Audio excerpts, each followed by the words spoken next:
किसी के पास वो वाला मैसेज है क्या जिसे 11 लोगों को भेजने से धूप कम हो और 21 लोगों को भेजने से टंकी का पानी ठंडा हो जाए और 101 लोगों को भेजने से बारिश आ जाए और जो भी इस मैसेज को अनदेखा करे उसका पंखा, कूलर, एसी खराब हो जाए।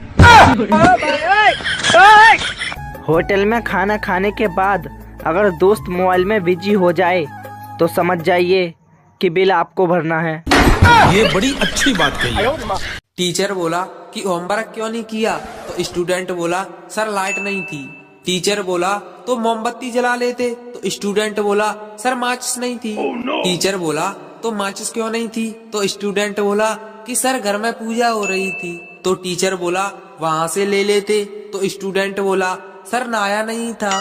तो टीचर बोला अबे तो नहाया क्यों नहीं था, तो स्टूडेंट बोला सर पानी ही नहीं था। टीचर बोला तो पानी क्यों नहीं था, तो स्टूडेंट बोला सर मोटर ही नहीं चल रही थी।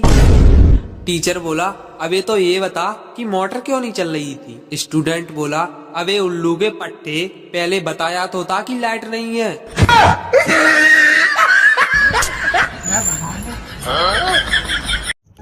रात में एक चोर घर में घुसा, कमरे का दरवाजा खोला तो बरामदे में एक बूढ़ी औरत सो रही थी। खटपट से उसकी आंख खुल गई।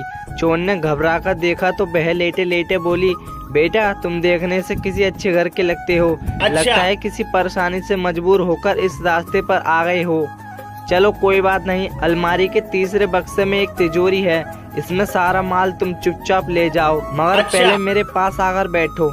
मैंने अभी अभी एक ख्वाब देखा, बहस सुनकर जरा मुझे इसका मतलब तो बता दो। चोर उस बूढ़ी औरत की रहमदिली से बड़ा अभिभूत हुआ और चुपचाप उसके पास जाकर बैठ गया। बुढ़िया ने अपना सपना सुनाना शुरू किया।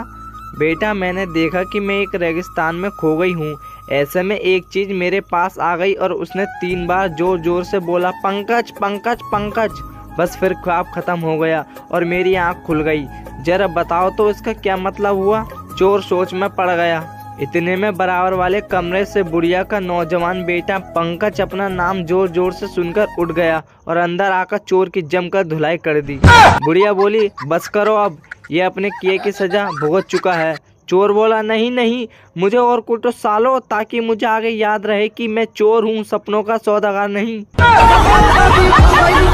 पति, मैं दूसरे मुल्क जा रहा हूँ।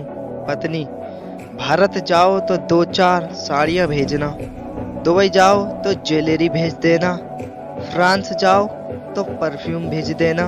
पति, नरक में जाऊं तो क्या भेजूं?